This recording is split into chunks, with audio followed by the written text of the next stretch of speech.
Two founders, same expertise, same 20 years in the game. One charges 3 times more and is booked out for 12 months ahead and has a waiting list as long as my arm. The other is the best kept secret in the industry. Their work isn't so different. The ideas, the positioning, and who's heard of them. That's the real difference. Now, my guest today has spent her entire career on that exact gap. Welcome to The Business Strategist, the show for CEOs and founders ready to scale fast, lead smarter, and build a business that doesn't rely on them. I'm Adam Strong, award-winning strategist, former elite athlete, international speaker, and 3 times best-selling author. After 3 decades in business, I know exactly what it takes to grow, scale, and exit with impact. Each week, I dive into real conversations with industry experts, bold entrepreneurs, and clients navigating the uphill struggles of business, giving you the tools and the strategies to create more profit, more freedom, and more impact. Let's get into it. I have been warming up to you that I would have a surprise for our 400th episode on The Business Strategist. This particular lady, not only am I a big fan of her work, we've been following each other for numerous years, and she has kindly come onto the podcast. She reached out to me eventually after all of these years, but she works with a lot of work with Marshall Goldsmith, who I mentioned a lot on the podcast, and our good friend Alicia Cohn as well. We have the amazing Dory Clark here on the show, by the way, ladies and gentlemen. Now, Dory is a Wall Street Journal and US Today best-selling author of The Long Game and Stand Out. She's a 4 times Thinkers 50 top business thinker. And she teaches at Columbia Business School in the United States and writes for Harvard Business Review. And she's also writing and co-authoring a book with Marshall and Alicia, and is hopefully going to be out in the fall of 2027. So, without further ado, drum roll, please. Dory Clark, welcome to the show. Adam, thank you for having me. Yeah, listen, I'm excited. You can tell my energy is flowing through my veins. And listen, I've seen you on a lot of LinkedIn lives, and you have a lot of energy as well. I mean, we kind of on the same wavelength. So I just wanted to say that, by the way. I love it. Thank you. Yes. I'm really looking forward because I know that we're not just Marshall and Alicia in common. We have a lot of people in the Marshall Goldsmith coaching realm, don't we? We have a lot of other people within the network, and your name has propped up numerous times. Michelle Johnson being one of them, Morag Barat, which you might have heard, which you'll know of course. And so we seem to have crossed our paths quite so many times. Yes. Well, this is overdue. I'm so glad to finally make it happen. So before we get started, by the way, make sure you got a pen and paper handy. So, you know, Dory's going to be dropping some massive value bombs, by the way, ladies and gents. Listen, let's get started. Let's have some fun. And, you know, it's really interesting because, I mean, you're an ideas person, right? And you talk about things about ideas, whether it be in organizations, whether it be for small businesses. And now most of the people that are listening in are founders, Dory, but they think ideas is a marketing problem. Now, you've argued for many years that that's not the case. It's more of a strategy problem. Now, what's the distinction? What's the first thing that you have them do? Say you had a client that comes to you that may have a slightly different opinion about what you have. What do you get them to do? What is it that you show them that it actually isn't? What is it that is maybe impacting their business, especially when you go into businesses and organizations? I'd love to hear your experience about that. Yeah, thank you, Adam. I mean, certainly sometimes people have strategy problems, sometimes they have marketing problems, and sometimes they have both. And part of the goal is to try to uncover exactly what's happening. I think that on the strategy level, I mean, it's interesting. One of the things that a lot of people talk to me about, I've been writing for the Harvard Business Review for 16 years now. So I have a lot of reps under my belt, about 200 articles that I've done for them. And so a lot of times folks come to me and they're interested in figuring out how to break into that or to other high profile publications. And I think in a situation like that, often they are convinced it is a marketing problem in the sense of like, well, I just need an introduction. I just need an introduction to an editor, and then they will see that it is, this great idea. And that is true sometimes. But I think what is more often true actually is a strategy problem. And I'm saying this because I think it is a metaphor for a lot of things. When I say a strategy problem, it is that what we often don't take the time to do is to realize the particularities of a situation. You might be a great writer. You might be a great writer for other publications, but every magazine or blog or whatever has their own house style. And HBR in particular does. There are things that you do and you don't do. It's, for a publication, it's, do you do first person or third person? Do you have lots of stats, or do you have lots of personal stories and anecdotes, or do you have lots of interviews with experts? What's the mix of things? What's the appropriate length? And people haven't necessarily taken the time to reverse engineer for that publication. What is the appropriate way to do it?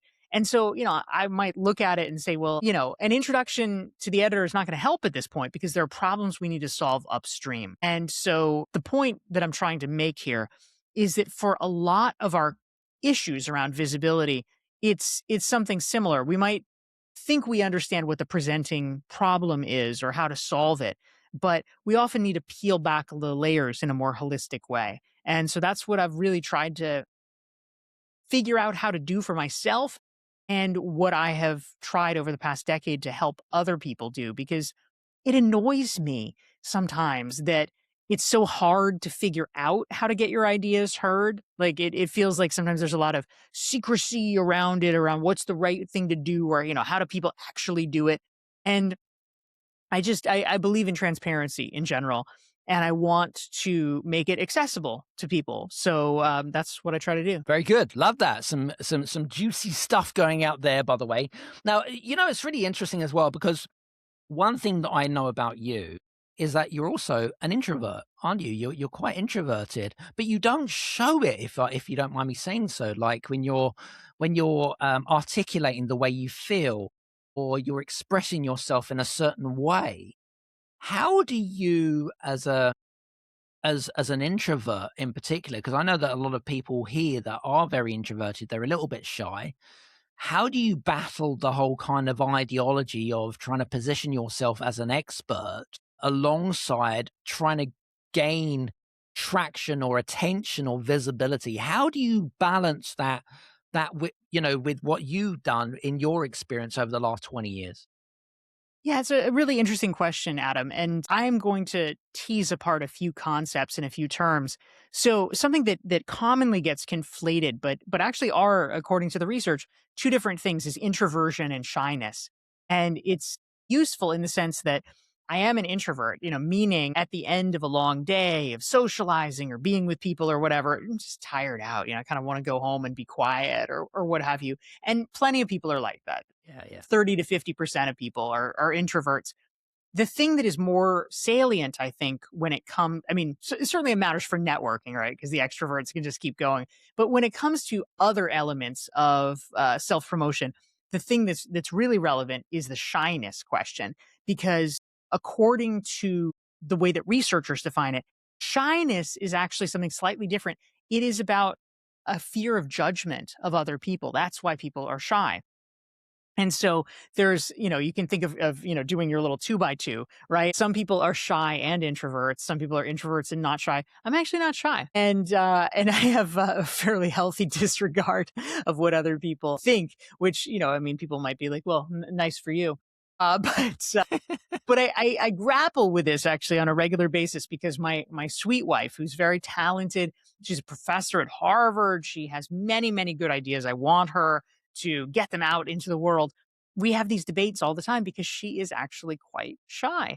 And Hmm. so I have to, really sort of meet her where she's at. And it gives me, I think, a real sense of empathy around it. Of course, I also run a community for the past decade called Recognized Expert for folks who are in a similar position of wanting to, they're smart, competent people who want to get their ideas heard more. So I've seen this in many different ways, but it's really hard when, every stray comment on Instagram, just like sears into your soul. And I think it is a muscle that we have to build to just remind ourselves that random people on the internet, some people have so little going on in their lives that it is fun for them to spend time commenting on random strangers' posts.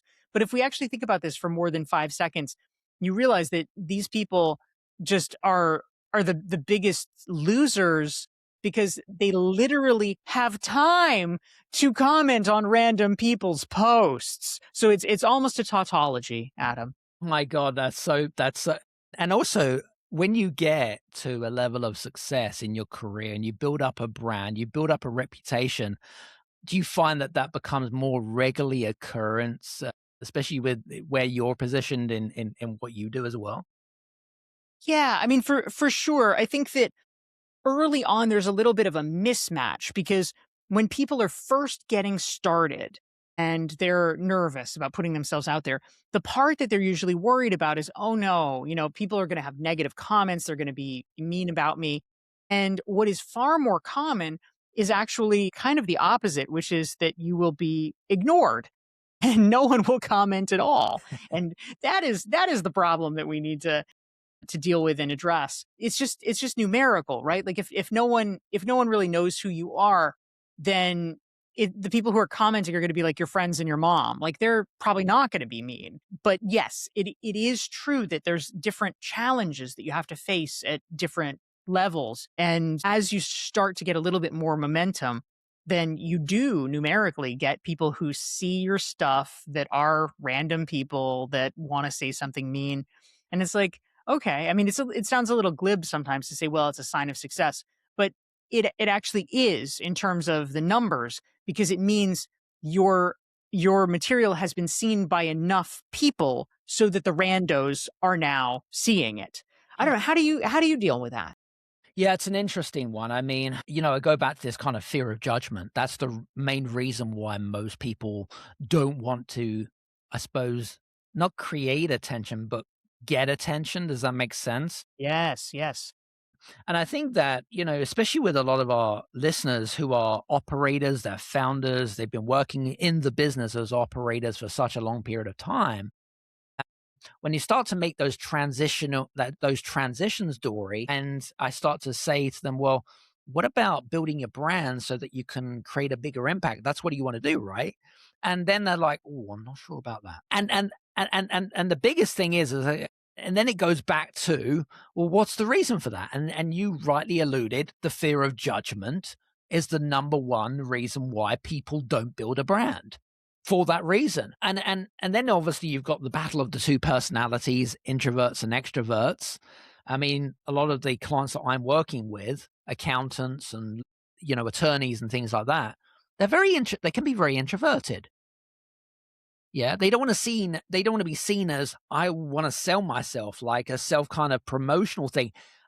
I mean, I don't know about I've never really had that struggle, but you being you, did that ever occur to you in your career? Is there any tips that you have for clients that maybe come to you, even CEOs, I guess, big CEOs of Fortune 500 companies that must come to you and say, I don't want to do that, Dory. Yeah, absolutely. And of course, it makes perfect sense. I mean, no one wants to look like a jerk. No one wants Yeah, to, embarrass themselves.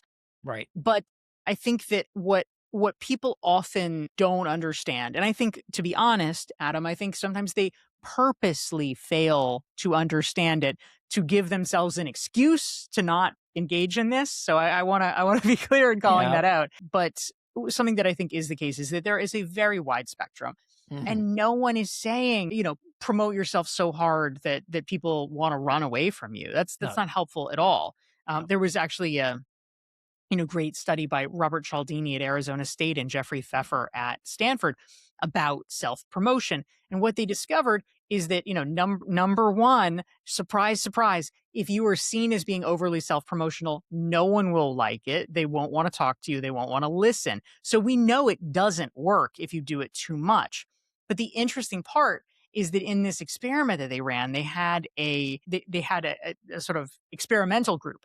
And in the experimental group, they had someone else be your wingman, sort of be your agent. And that person would, kind of go around and be like, you've got to meet my friend Adam. He's really amazing. He has this cool podcast and they've had 400 episodes and blah, blah, blah. And afterwards, what they discovered is the people who had been approached with, by the wingman talking about how great Adam was, they all wanted to meet Adam. Like they really are interested in this. But the question is, how do you either get people talking about you or talk about yourself in a way so that it actually feels helpful and useful to the other person rather than just chest thumping? And I think as long as we keep our mind trained to the idea that it has to be in service of the other person rather than in service to our ego, then they'll actually welcome it. Yeah. And I think, interestingly enough, I remember having some great conversations with Bob Berg, who wrote, Yes. he's a great guy, Bob Berg. We love Bob. And John Spencer's as well. He talks a lot about, the importance of this idea of giving value. And value is very subjective, as we both know. But also, I kind of feel like, when you give value, then there comes likability. You know, Yes. people don't do business with jerks, as like you alluded to. They do it because they like you and they have a good feeling about you. And I'm a big into energy, by the way. We've got a great connection. We've got some great alignment. People, you're going to create a great impression, and that's the reason why. And then you don't need to do self promotion. Like, other people do it for you, right? It's 10 times more powerful. Yeah. So I totally relate to what you're saying is what I'm trying to get at. So, That's great. but I love that. Some good stuff. Interesting. Now, I was reading a post the other day, actually, on your feed around AI. Now, obviously, AI is obviously talk of the town these days. And I, again, it's really interesting because, I find that LinkedIn is turning into a bit of a cesspit for AI comments and posts, which is a real shame because it used to be such a great platform to be able to really build trust and relationships. And, it's very hard to distinguish someone that comes across as genuine, that really gives a monkeys, and someone that really is using AI to replace strategic thinking and their train of thought. I guess my kind of question around that is, what do how, in terms of like AI, how do you use AI? How is it changing the game for you in particularly? And what is it that they can do to use AI to maybe change their positioning or their content or their strategy? Because, I feel like, yes, AI is great, but it's also being used in the wrong ways. Does that make sense? Yeah, certainly. And afterwards, I'm gonna ask you because I always love good AI use cases. This is how we learn is learning from one another.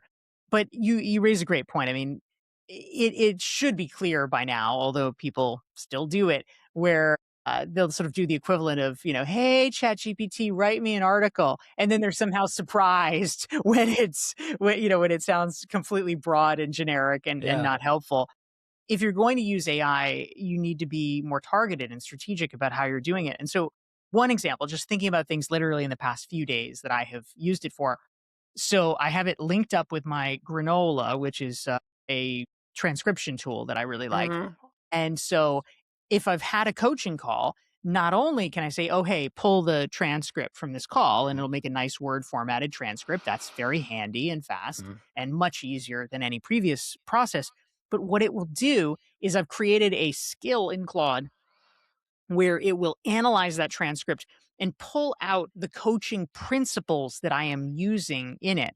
So all the things that were sort of implicit to me, where Mm. I might, have a sort of move that I do of, oh, well, what we need to reframe it like this, or we need to think about it like that, or, whatever it is that I'm doing, I might do it in the moment instinctively because it's just honed over time. I think that's what a lot of coaches do. But instead, it is naming it, identifying it, calling it out, and then making a list of that methodology.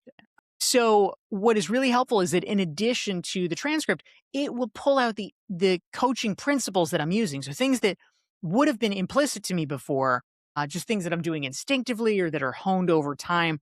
It's naming them, it's calling them out, and it's listing them as parts of my methodology. And what's useful about that is, first of all, it makes the implicit suddenly available to me in a way that it wasn't before, and that becomes fodder that I can use for articles, for books, for social media content. It's right. That's the principle I'm using. Well, I should make a video about that. I should make an article about that. So that is one way where it's very helpful in terms of not creating the sort of average slop, but instead taking the thing that I have been doing that was invisible and enabling me to leverage that and actually put it out into the world more effectively. That's one example. How are you using it? Hey guys, I just wanted to take this opportunity to make you aware of a brand new tool that we've just created called the Exit Readiness Assessment. Now, it is for founders and CEOs that are looking to exit from their business operations.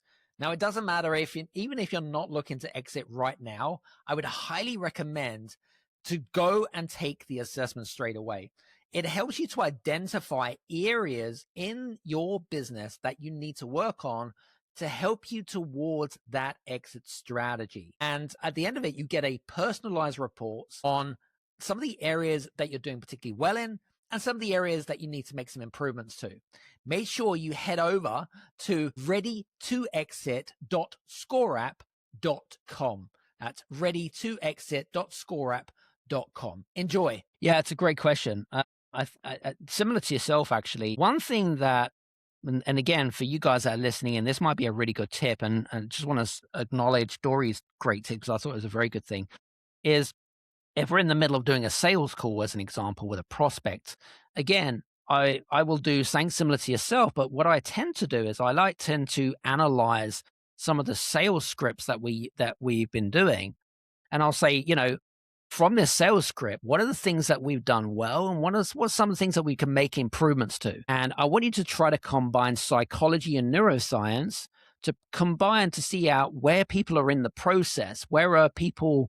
What could be done better? What could we have said here? What could we do to follow up? So it's kind of like analyzing the breakdown and then looking for patterns.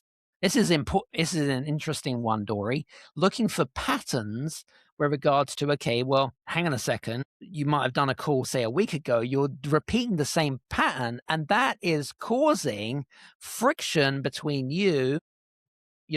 closing a sale or whatever it might be. Does that make sense? So Yeah, that is one way that I'm using it anyway. I love that. That's great. So yeah, but that's more kind of sales perspective. But again, it depends on who we're speaking to. And another great example, actually, Dory, is it might be with a potential partnership, for example. And again, I might say to the AI, can you summarize what are some of the angles or some of the ways in which we could collaborate and create alignment? Yeah, that's So very cool. yeah. So that is just off the cuff, by the way. So, but it's a great question. So, thank you for that. And I think it's you can use AI in so many different ways, but I think one of the things that I really harp on about is making sure that AI doesn't replace your strategic thinking. And I think that too many people are doing that. Would you agree? Yeah, for sure. I mean, it's easier. It's much Yeah. easier not to do strategic thinking. And one of the most in speaking of neuroscience, one of the most interesting and I think honestly funny things that it gets talked about in neuroscience is the idea of the brain as a cognitive miser. I love that term because I think it's just so apt. It's like, that's right. If I don't have to spend brain power, I'm not going to. And that is how basically everyone's brain is wired. We just do the path of least resistance. And so you have to really like consciously override that Yeah. because the tendency is always like, oh, great, I'll do the easy thing. Exactly. Yeah, no, I love that. Some very good stuff. One thing that I have really observed, Dory, and it might be a good observation for you, is this whole idea around positioning and the struggle that a lot of founders and a lot of business owners really really struggle with the whole positioning piece. I'm not sure if it's something that you've seen. You've written 4 best-selling books. You've written for Harvard Business Review for like 16 years. What do you think that people are getting wrong around the positioning part of it? It's not necessarily sales, but positioning themselves as the expert. What is it that they're doing wrong that you have maybe is there some lessons to be learned from your experience? Yeah, absolutely. I mean, there's kind of two ways that people go wrong, sort of the top down and the bottom up Mm, problems. And I would say that we all have seen plenty of people that I'll say from sort of the top down, the following down, they are great at spreading the word about what they're doing, but there's actually not very much substance to what they're doing. That is, I'll call that a deeper problem because substance, takes yeah, takes a while to it build. does. The use case of the people that I work with are, and folks in the recognized expert community are folks who actually do have substance. They do have expertise. The question is, how do you get recognized for it? And in terms of it, I've actually developed a framework, which is, as I understand it, I really spent a while trying to understand and codify what does it take to become an expert, and how do you know that it's working? Like what are the Mhm. pieces? And what I came to understand is that there's three constituent parts and they all kind of work together like a flywheel. Okay. And I will list them briefly. We can talk about any of them that you're interested in. One is content creation. And the reason that is so important is that if you are, let's say, an attorney, you're an accountant, any of the folks that you work with that listen to this, unless you are creating content that is visible to the outside world. This could be articles, this could be appearing on podcasts, this could be giving a speech at the bar association, whatever it is. Otherwise, the only way that a person would ever know you're any good or have any decent ideas is if they have literally worked with you personally. And that is a very limited audience, That's just true. definitionally. And it's not to say you can't get good referral business. Of course you can, but it limits it compared to the number of people that can see a speech online or that can be forwarded an article or read it in the local bar journal. So content creation is one piece. The second is, of course, your network, because you do need to be having conversations in the room, meeting the right people. You need people to be your advocates when you're not in the room so that they know who you are. And somebody says, "Oh, I needed this." And the person said, "Oh my gosh, Adam's your guy." So network is a key piece. And then the third part is social proof. And what I mean by this is basically what is your credibility at a glance so that busy people are willing to take a chance to spend their time to listen to you. Now, the good news is that, if you are, say, a professional service provider, like an accountant, like an attorney, you already have credibility in the sense of you have a degree, you have a certification, this is excellent. But it's a starting point. You're a credible human, but are you more credible than other people? That's the question, right? There's a lot of attorneys out there. And so social proof is a way of sort of separating you from the crowd. And there's a lot of ways you can do that too. Maybe it's because you've worked for prominent clients that everybody has heard of. Oh, well, if she's good enough to be the attorney for Google, she's got to be a great attorney. It could be that you are quoted frequently in the media. So the media think you're a go to source, and other people say, oh, well, if she's the one that's quoted in the media all the time, then clearly there's a reason for that. It could be that you're with a blue chip firm. It could be that you went to a really good school. It could be that you've won an award. Maybe you're a 40 under 40 in your city or whatever it is. There's a million ways of doing it. Maybe you do adjunct teaching at a law school, but find a few points of social proof and dive into them so that you can separate yourself from the crowd. If you have those pieces, content creation, network, social proof, that is how you create a flywheel and showcase your expertise so it can get recognized. Mhm. Love that. Some good stuff. And I guess that's the kind of framework that you had followed throughout your career, I'm assuming. Yeah, it definitely I work the program. Love that. Some good stuff.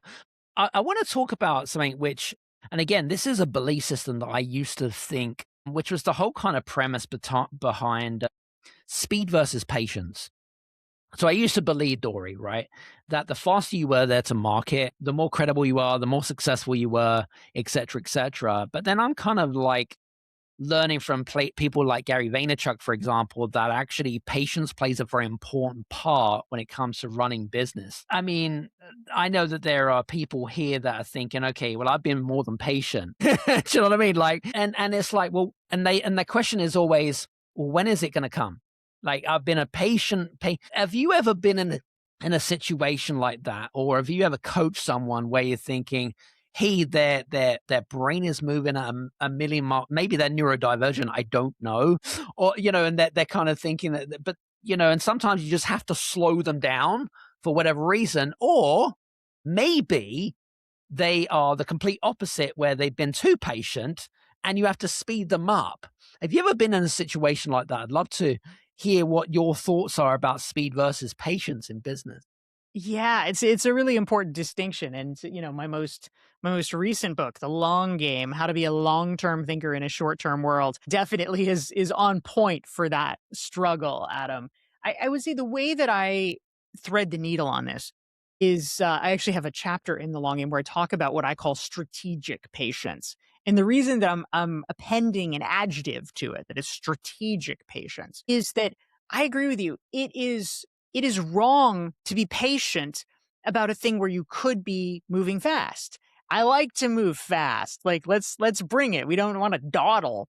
But what I have come to realize, which is, honestly deeply frustrating but true, there are certain things that you actually literally have to be patient for, right? And this sort of example is like, okay, the farmer might want the crops to grow faster, but the crops are not going to grow faster. They are going to grow in the amount of time it takes for them to grow. And so I think the wisdom here is understanding the distinction between things where if you put in just a little bit more effort, a little more elbow grease, you move faster, it can actually yield something, versus the kind of things where if you try to make it move faster, it's just going to go really badly. If I've got a bunch of crops and I'm like, I know, I'll put a year's worth of rain on them next week. This is not going to happen. And similarly, you think about things like networks and building relationships. If you say, I know these people, wonderful, I'm going to get every connection I can out of them the next time I see them. Well, you're not going to have that connection for long. And so networking is a place where patience actually pays off in spades.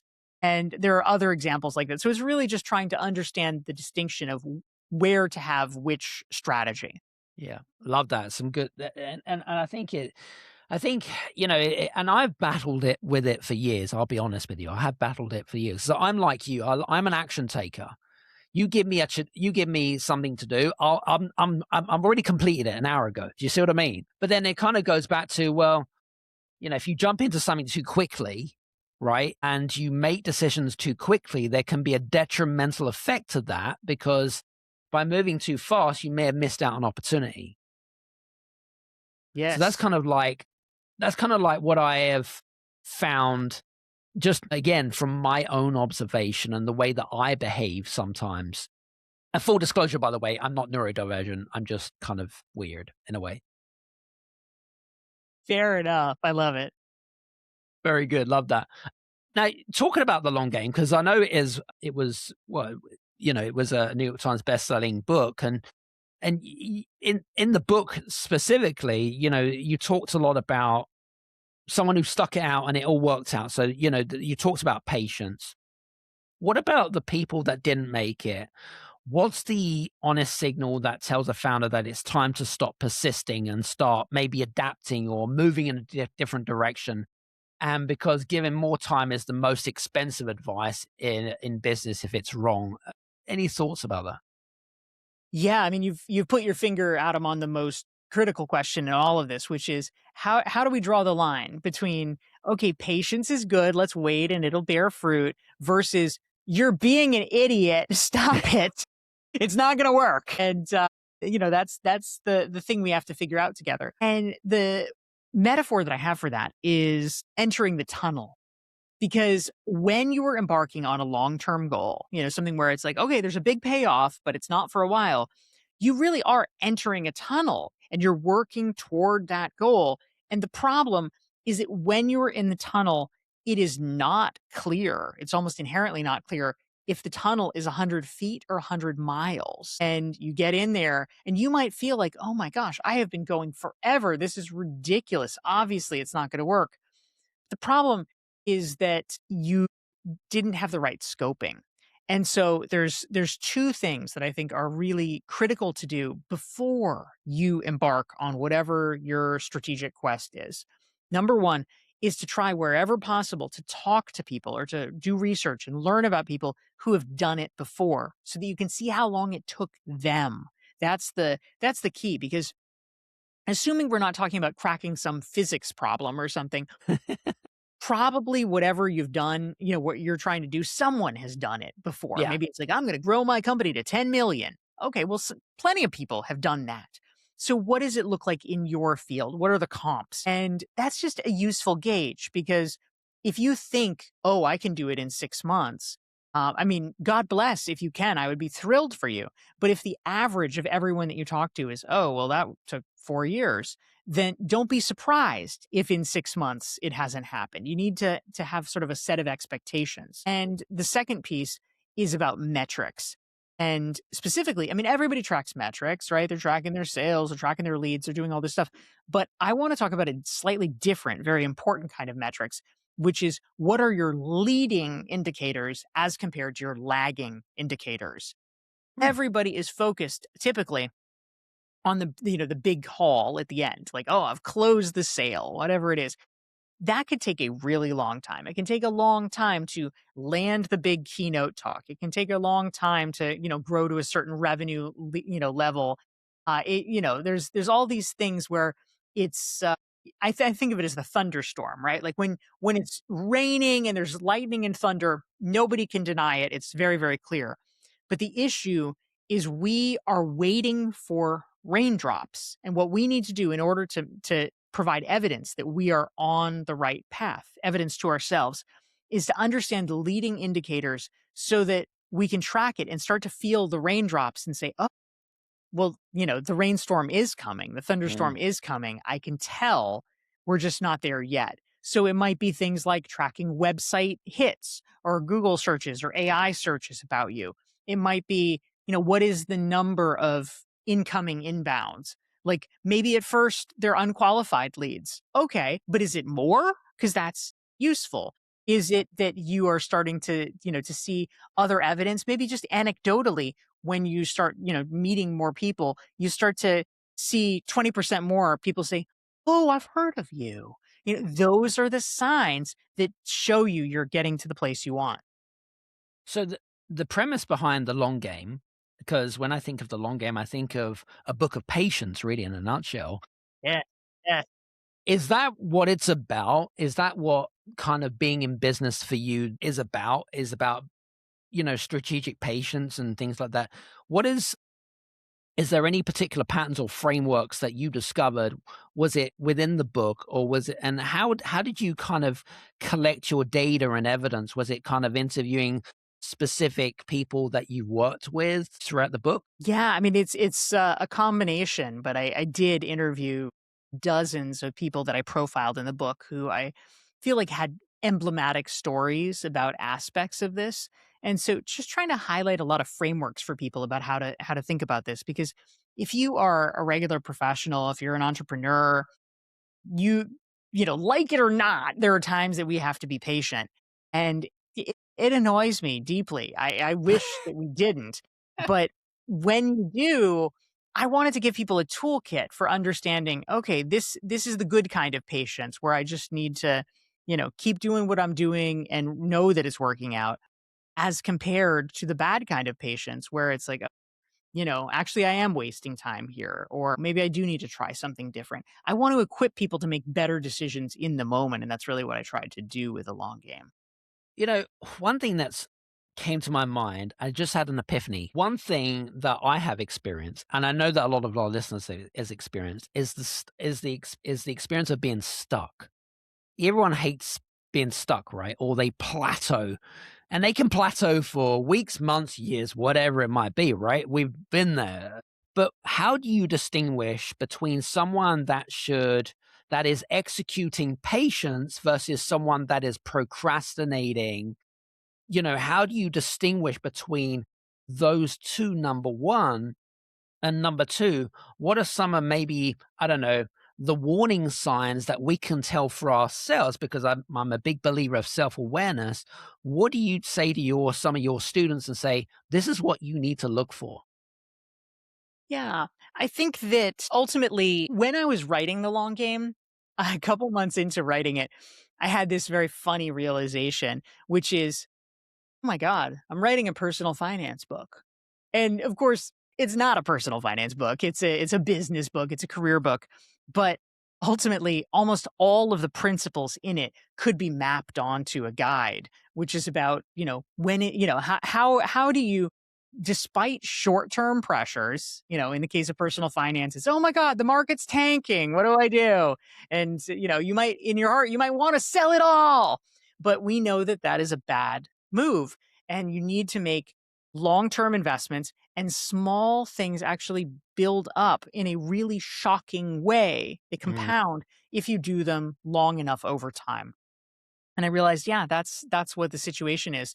So, I mean, ultimately, it is about finding ways to separate yourself out from the noise. It's about essentially tying yourself to the mast, to use mm, a metaphor from Greek mythology.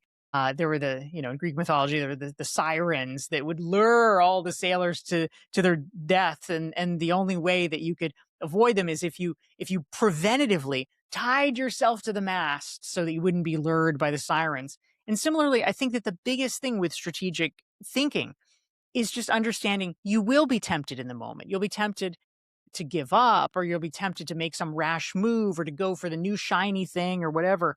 And it's not to say you can't change your strategy. You should. You should change your strategy when circumstances legitimately change. But you mhm. need to make a rational and not an impulsive decision about that. And so I think that, and one of the most important things is just recognizing, okay, we need to have regular reviews of it, but you don't want to be changing your strategy every 5 minutes and whipsawing, which so many people do. We all know that day traders do the worst when it comes to long-term investing. They churn everything. And it's the same thing with our personal strategy as well. Love it. Some good stuff. I'd love for you to give us maybe a single exercise that may be done weekly or whatever it is that builds a competitive moat from your ideas. Not just a concept, but walk us through maybe sort of a step by step, like, when you're sitting at the, say, kitchen table on a Sunday morning, for example, what's an exercise that we could do with our listeners that helps build a competitive moat for ideas? Any thoughts? Well, I think that this honestly the simplest thing to do, Adam, or the way to think about it, I had a person in my community that I was talking to recently who was upset because she has a book that came out, and she just learned about somebody else who has another book that's going to come out. It's very similar in maybe Mhm, 18 months. And she's like, oh no, this is going to ruin my positioning. This competitor is mhm. coming into the marketplace. We've all been there, right?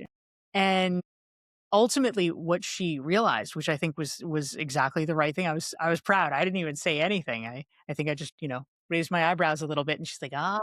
She's like, so I really need to own this in the next 18 months, because all we have, we can't control what other people are doing, No. but you create a competitive moat because if you were the person who is out there and is talking about it so much through all the channels and all the vehicles that you have at your disposal, whatever kinds of content creation, you appear on podcasts, you speak at conferences, you write articles, or you share social media posts, or whatever it is, and you're building your network so that people know about that and then they amplify it. If you create the echo chamber, there's just no oxygen for other people to come in, and you don't have to worry about a competitive Yeah. threat.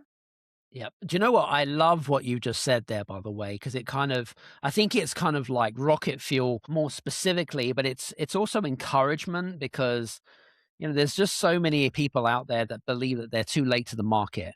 And, I wrote an article about this on LinkedIn actually about being too late to the market. And it was actually specifically for the podcast, which was 6 years ago. I always had the inclination. I thought that I was too late to the market because you had like Tim Ferriss, which has been around for God knows how many years, Joe Rogan that just got a deal with Spotify, and then you had like John Lee Dumas in the podcast field or whatever it is.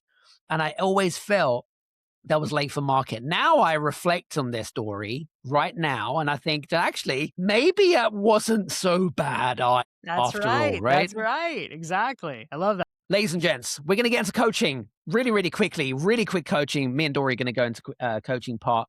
I've given Dory a bit of a snapshot about what's going on. Yeah, and hopefully, well, Dory is going to be coaching me through some different ideas about how to approach my market effectively. Okay, so where should we get started with this, Dory? All right, Adam. Well, for the sake of our listener friends, if see if you can state in one sentence or as close to it as possible, what is the problem that we discussed that you are trying to solve? What is the thing that you would like to get insight about? Yep.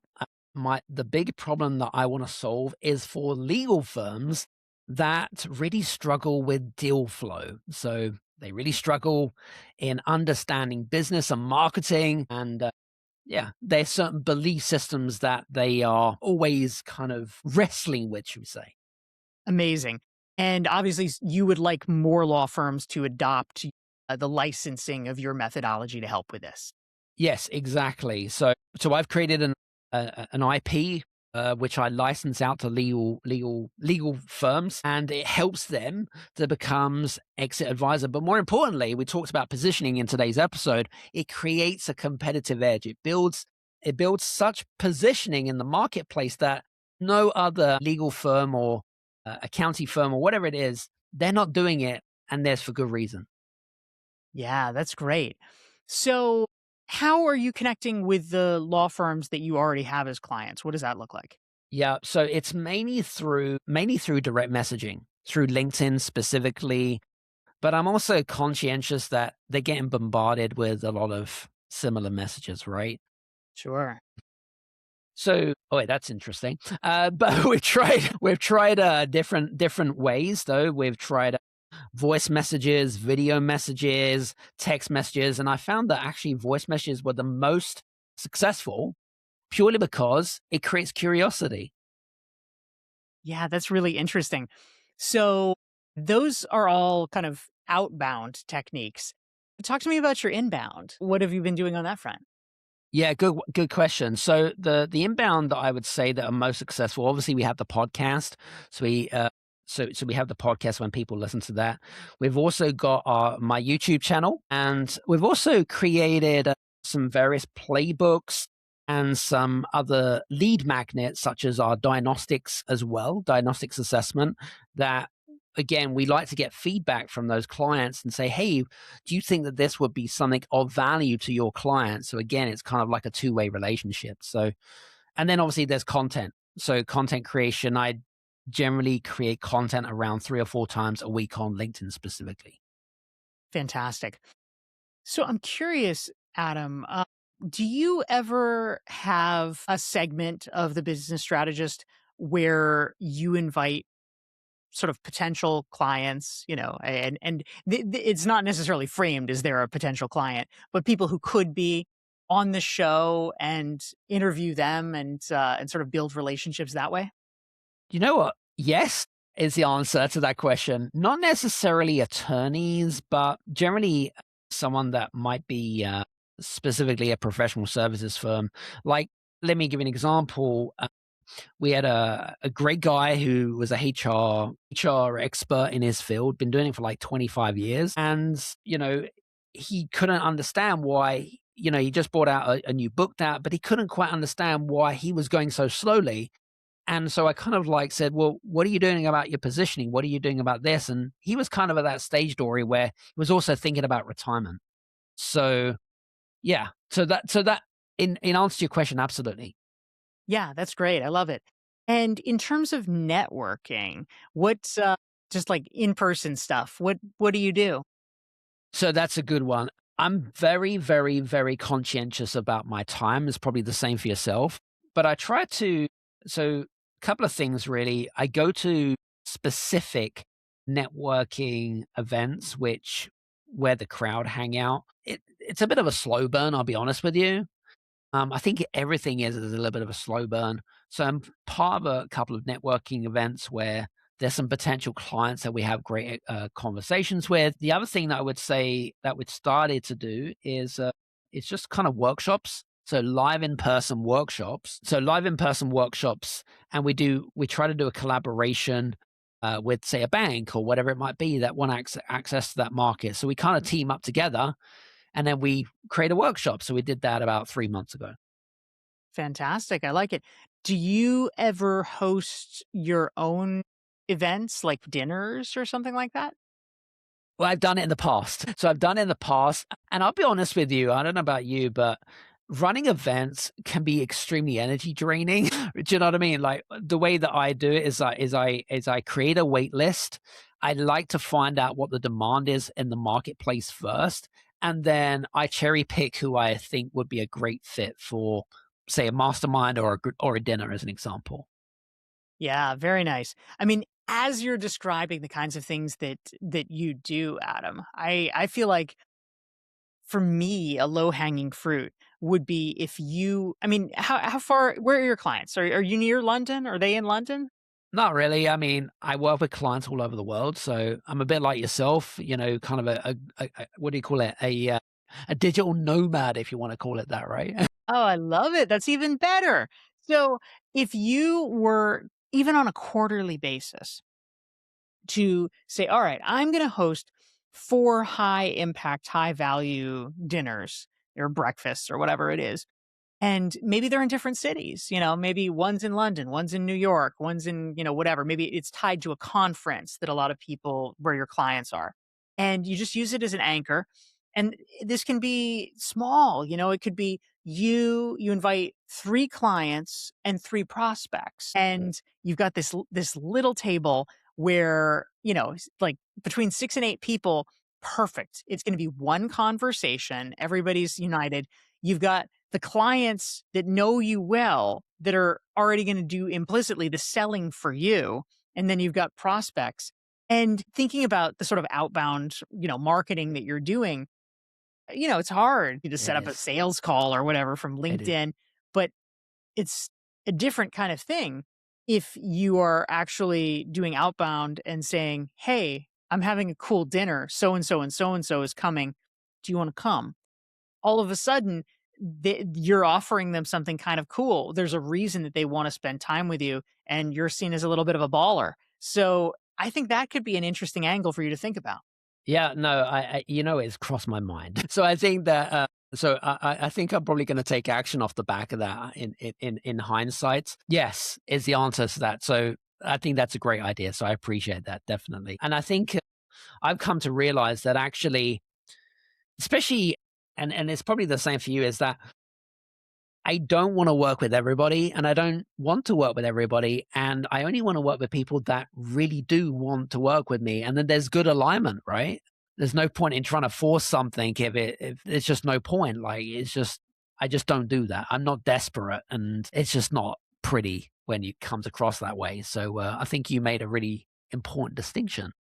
Yeah, well, thank you very much. I think it sounds exciting what you're doing, and I think that one of the things that I talk about a lot with folks in the recognized expert community is thinking about the balance of sales and marketing, of inbound and outbound. And I think sometimes we get comfortable with a certain modality, and every once in a while, it can be good to shake it up a little bit and say, "Oh, I'm going to do more of the other thing," and it can bring in some new prospects and kind of tap into people who respond to different signals.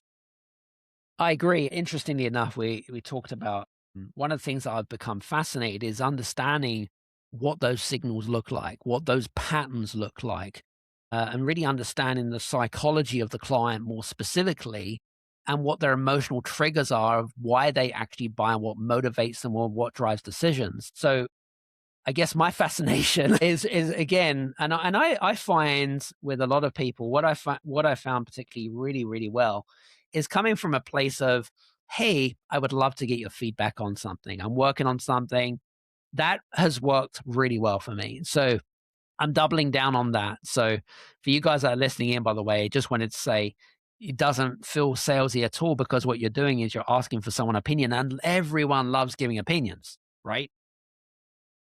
Yeah, So that's terrific. it's a good one. But anyway, this has been a fantastic call. I just want to say that I'm excited about your new book that's coming out, and I'm sure that. Do you know what we should do, Dory? I think we should probably do the four of us to do a call. I think that would be a great. We'd obviously have to pre-book Marshall's diary about a year in advance. But do you Yes. do you think he'd be down for that?